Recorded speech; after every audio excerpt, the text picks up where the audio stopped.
Volvo, Comcast, the entire adult population of Senegal, Telegram, a super popular AI chat app, and Russia's state-required messaging platform.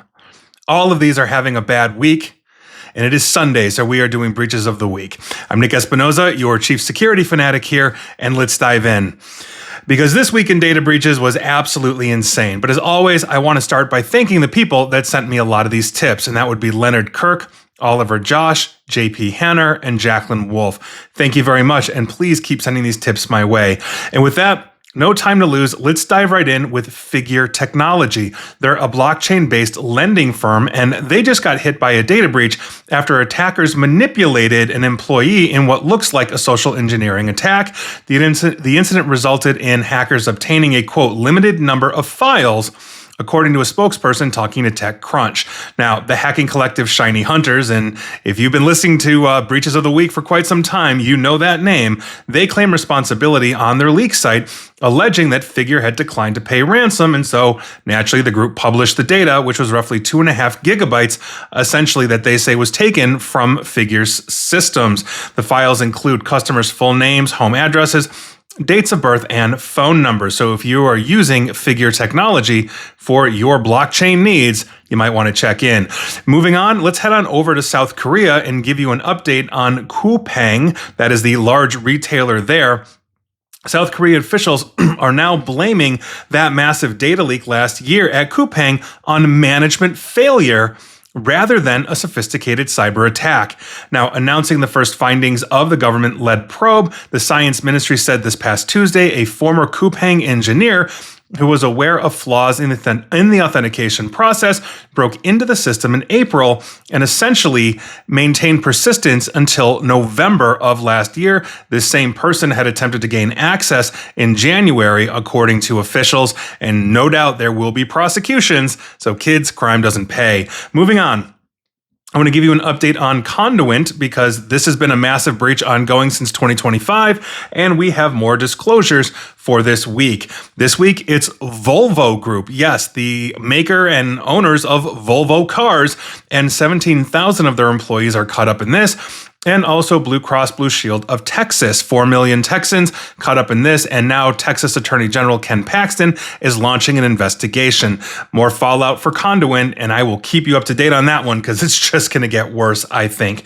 Moving on, let's head on over to the Netherlands and talk about the Dutch mobile phone giant Odido, or Odido, not sure how to pronounce that one. Anyway, Odido basically told a local news outlet that 6.2 million people had information stolen. Now, in a statement about the incident, Odido's CEO, Soren Abelgaard, and I know I'm mispronouncing that, my apologies to the Dutch, said that names, bank account numbers, addresses, mobile numbers, email addresses, account numbers, and IDs ranging from passports to driver's license, etc., were stolen by the attackers. Their CEO basically said the incident took place on February 7 and was reported to the Dutch Data Protection Authority once they had confirmed the breach. So if you use Odido or Odido for all of your Dutch mobile needs, you definitely want to check in. Moving on, I want to give you an update on Oracle e-Business. This is from early. It's been almost a year, actually, on this one. And we're still seeing companies just declare, and this is essentially how this works. I talk about these things forever. And so this week, it's Anywhere Real Estate. So if you've been using Anywhere Real Estate for your real estate needs, they are also caught up in Oracle and now just recently declaring, way to take your time, guys. Moving on.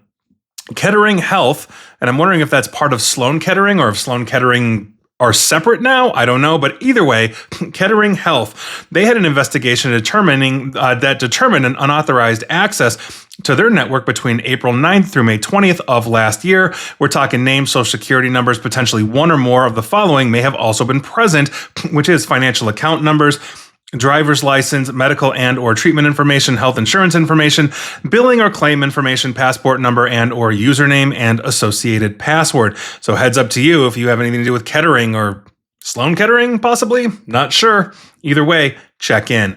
Moving on. Catalyst RCM, excuse me, they're a provider of medical coding and billing services. On November 13th last year, they identified suspicious activity in their secure file management system. Investigations revealed that an unauthorized individual had access to one of their servers between November 8th through the 9th of last year, leading to copying of data that was not authorized. The information compromised may be personal information. We're talking names, dates of birth, payment card details with access codes. That's awesome. Medical treatment details, medical histories, diagnosis, and health insurance information. So don't know much more about that, but heads up, Catalyst RCM patrons. Moving on. TriZetto Provider Solutions, another healthcare hit. This is an update. I talked about them a while back. And this week, Terry Riley Health Services in Idaho has had to declare as a result of using TriZetto Provider Solutions to provide them solutions. Here we are. Moving on. Let's do our mini segment simply entitled, If You Just Spent Money on Cybersecurity, You Wouldn't Be Getting Breached, You Wouldn't Be Ruining Your Reputation, and we sure as heck wouldn't be talking about you right now. And with that, let's start with McLaren Health, because they just agreed to a $14 million settlement to resolve their claims from 2 data breaches in 2023 and 2024. Now, under the terms of this settlement, McLaren, or class members rather, can receive up to $5,000. But again, you've got to have documented proof that you deserve those kinds of damages, and those losses must have occurred after July 28th of 2023. Obviously, you need documentation. Most of you are probably going to get like $20. It's usually how these things work. The final approval hearing, though, is scheduled for April 21, 2026. So if you are a patient at McLaren Health, you want to pay attention to that. Moving on. Covantage Credit Union. I think I talked about these guys like last week or 2 weeks ago in their data breach. This is how fast these things turn around. In the United States, 2 consumers have now filed a class action against Covantage, as well as University Credit Union and Marquee Software Solutions, which is the actual core provider that Covantage and others were using that got everybody data breached. This is a class action that was filed in Texas federal court. Moving on, Comcast, yes, I think the largest internet provider in the United States. That might be Verizon. I think it's Comcast. Anyway, Comcast has agreed to pay $117.5 million to resolve claims that it failed to protect the information of more than 31 million customers. This settlement will benefit customers whose sensitive information was compromised during an October 2023 data breach, and preliminary approval for the Comcast settlement was granted in Pennsylvania federal court. So go get your $20 from Comcast. Moving on, Staten Island University Hospital. They agreed to settle a class action over their 2024 data breach involving one of their business associates. And essentially that is Metabase Group. That is the vendor that they were using. And so here we are. If you're a patient at Staten Island University Hospital, I don't have numbers for you, but you're going to get your $20 or whatever. Moving on, Southern Oregon Neurosurgical and Spine Associates, or SONSA. Anyway, no relation to the Starks, I'm imagining. Anyway, a plaintiff claims that SONSA failed to quickly notify patients that their information was stolen. The suit is seeking $5 million in damages. The rest was behind a paywall for some loss I'm not going to pay for. So heads up to you, Southern Oregon Neurosurgical and Spine Associates, employees and patients. Moving on, Panda Express, the fast food Chinese chain here in the United States. Panda Express Restaurant Group specifically has agreed to pay $2.45 million to settle claims made against them. They've admitted no wrongdoing, but they've agreed to the settlement to avoid further actions. And for the record, this involves Panda Restaurant Group and their brands, including Panda Express, Panda Inn, Hibachi-san, Uncle Tetsu, Yakiya, Great Panda, and some Whataburger locations, which kind of seems out of the norm for what is clearly an Asian branded chain, but here we are. Heads up, Whataburger as well. And those were your lawsuits or payouts of the week. And if any of them had just spent money on cybersecurity, they wouldn't be getting sued or paying out. They wouldn't be losing their reputation. And we sure as heck wouldn't be talking about them right now. Moving on back into real time, let's talk about Apollo MD. Now, this incident occurred between May 22nd and 23rd of last year, and maybe involving personally identifiable and health information as well. Names, addresses, dates of birth, diagnostic details, provider names, dates of service, treatment information, and health insurance information. $626,000 540 individuals were impacted, per their disclosure on the HIPAA website. Moving on. New Jersey Compensation Rating and Inspection Bureau. Sounds very official. Anyway, unauthorized access to their infrastructure occurred between July 8th through August 5th of last year, with some files potentially being copied without permission. Some of those may have contained social security numbers and names, but that's about all we know. So heads up, if you're in New Jersey and you're using the Compensation Rating and Inspection Bureau for your compensation rating and inspection needs. Moving on. Cottage Hospital, which sounds like the smallest and cutest hospital in the world. Anyway, on February 6th, they unfortunately started mailing letters to current and former employees whose personal information, including name, social security, driver's license, or bank account information, was exposed back in October. Employees who have been patients may have also been exposed as well. And more than 1,600 people are impacted. This apparently includes people in both New Hampshire and Vermont, as this hospital apparently services both states. Moving on, the vast majority of Senegal's adult population.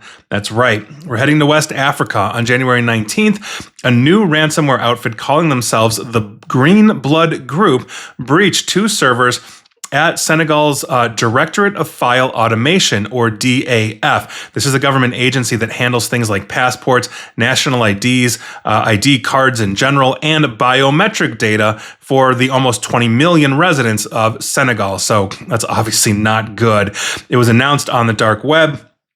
And the indicators say that biometric data and immigration records, as well as more, were impacted by this. So if you've given your face or other biometric information to the government of Senegal, they didn't handle it the way they should have. That's just unfortunate. Moving on.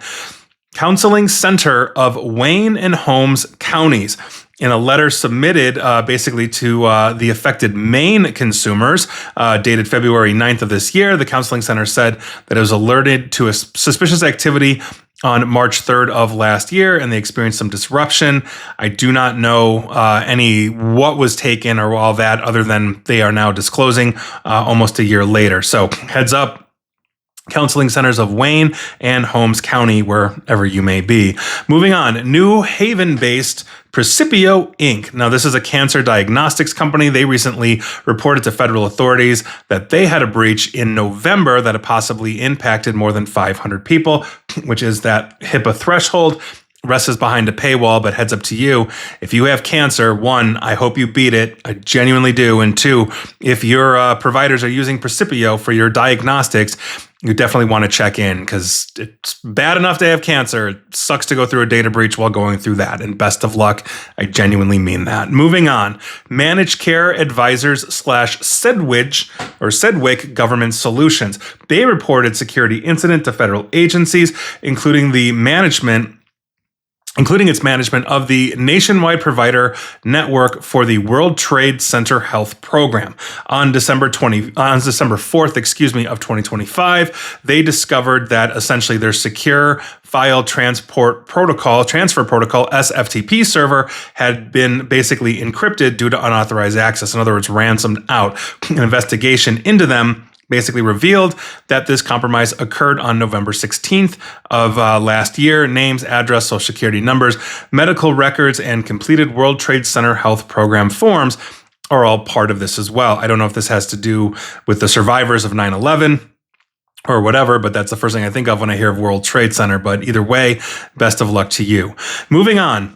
The city of Peabody in Massachusetts. They were hit last summer with the mayor's office saying that someone got into their systems and began copying files. They became aware of this on July 7th of last year, and the investigation showed the attacker gained access on June 13th. It's just now coming to light.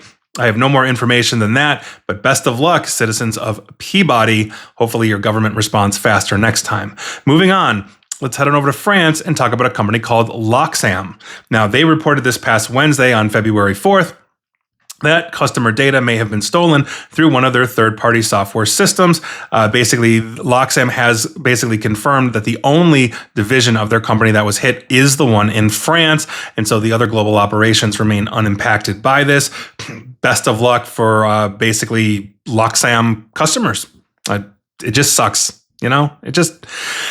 It's tiring. Honestly, like I've been doing breaches of the week every Sunday for years, and it's just, it's unbelievable to me. Like some weeks are longer and this is a longer one, but it's just crazy. It's just everywhere and it's nonstop. Moving on, we're heading to Poland. So Morele, MORELE.net. This is an update on their data breach because a 29-year-old Polish man has been charged in connection with that data breach that exposed the personal details of about 2.5 million customers on that e-commerce site out of Poland. So Poland's Central Cybercrime Bureau, CBZC, I don't speak Polish, basically announced that charges were filed on January 30th of this year, following years of investigation into that breach that happened in 2018.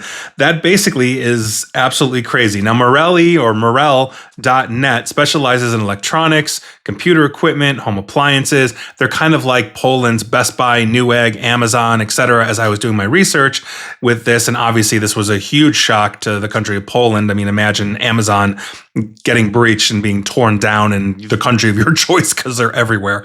So huge thing, but crime doesn't pay, kids, even if it takes 6 years to find you. Moving on, Telegram. I literally just did basically an entire segment the other day on Telegram and Russia and all of that, and we'll be getting to that as well. But Telegram, in this case, basically had more than 200 million user records purportedly obtained from essentially a trio of databases exposed in breach forums at the Cybercrime Forum on January 24th. This is according to Cyber News.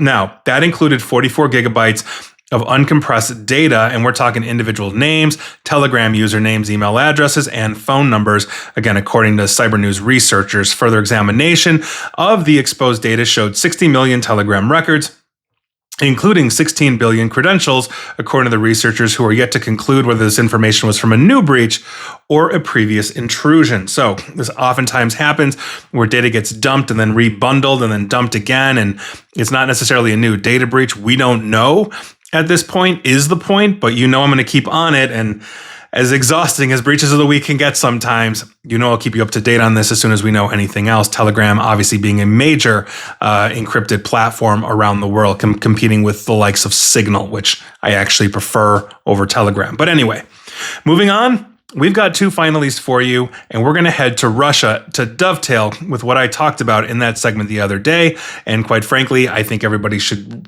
basically go listen to that or watch that, because it's talking about why governments should not have the ability to shut down open communication platforms like Telegram, something Russia just did. So with that, our first finally is going to be the Max Messenger, simply known as Max, in Russia. This is owned by the state. So when you build a state-backed replacement for a popular messaging service like Telegram, you are putting your citizens' information at risk. That is essentially the lesson that Russian officials may be taking from the recent Max Messenger breach. Or at least that's the lesson that they would be taking had the attacker not retracted the claim. So let's talk about what Max Messenger is and why it's kind of important. So it's simply known as Max, as I mentioned. It's supposed to be an everything app domestically within Russia, and it's been produced by Russian software company VK, who has done other social media platforms for Russia in the past. This software is supposed to combine payments, text chat, voice calls, and other things with a single application, essentially replacing the functionality of like a WhatsApp or Telegram.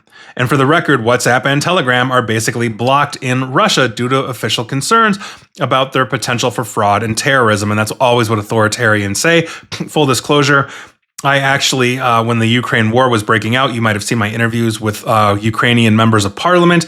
I was talking to them on WhatsApp, and within 24 hours of establishing contact and communication on WhatsApp, I was actually banned from WhatsApp. And essentially, we believe that it was the Russians that essentially got my WhatsApp banned. And not that I was a big WhatsApp fan, nevertheless, here we are. Now, as I mentioned in my recent segment on this, transitioning Russian citizens from foreign-owned applications like Telegram to domestically produced software limits their freedom of choice. This move also places their personal data in the hands of essentially what is an incredibly oppressive regime. In addition, applications are designed basically so that they are spying on you, right? So there are security flaws built in that they can backdoor in. So if you're basically spouting off on Max Messenger about Putin and what a jerk he is, they're going to know it. This is of deep concern. And when you have a country that is authoritarian or moving towards authoritarianism, these are the kinds of things they want to do. They either want access to the standard platforms, that we see out there, think Facebook, WhatsApp, all these kinds of things, or they're going to build their own and try to force their citizens to use that by shutting off all other choices. This is not good either way. And these flaws, while exploitable by the government intentionally, can also be exploited by others. So that's something that we should be considering. It's food for thought, but I ain't a fan either way. And the last, finally, I've got for you is actually a popular mobile app known as Chat and Ask AI. And this really underscores a lot of problems that we have with both AI, safety, security, and privacy, because Chat and Ask AI just exposed 300 million private messages from 25 million users. Now, this app is available on both Google Play and the App Store for Apple, and it lets you essentially chat with AI models like ChatGPT, Claude, and Gemini. So instead of going to chatgpt.com or Claude or Gemini directly, this app allows you to pick one, and then you're interfacing with the ChatGPT, Gemini, etc. through this app. Now, an independent researcher, basically known as Harry, uncovered this flaw and shared the details with 404 Media. The problem stemmed from a basic setup error, not an actual attack. This uses Google Firebase. That's a cloud-based service, obviously provided by Google, for storing app data.